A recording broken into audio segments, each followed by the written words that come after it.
Λοιπόν φίλοι, έχουμε εδώ μία μπαταρία από τα Lidl, 2 αμπερόρια, μία της Borman, 6 αμπερόρια, στα 20V και οι δύο, και όπως βλέπετε είναι ακριβώς ίδιες. Και τώρα θα σας δείξω, έχω εδώ πέρα τη σπαθοσέγα, έχω το δραπανοκατσάβιδο και τον τροχό και θα δείτε πως οι μπαταρίες της Borman κουμπώνουν σε αυτά.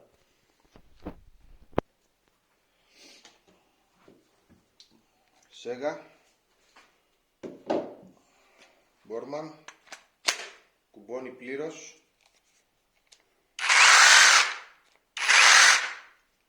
Το μόνο που κάνει είναι αυτό εδώ το κενό, το οποίο δεν επηρεάζει σε τίποτα ούτε τη σταθερότητα ούτε την απόδοση.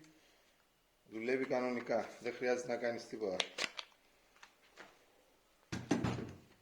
Δραπανοκατσάβιδο το ίδιο. Μικρό κενό, δεν αλλάζει τίποτα, δεν παίζει.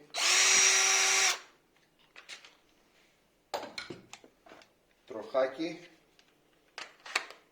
κουμπώνει, μικρό κενό, δεν αλλάζει τίποτα, δεν πέφτει, δουλεύει κανονικά.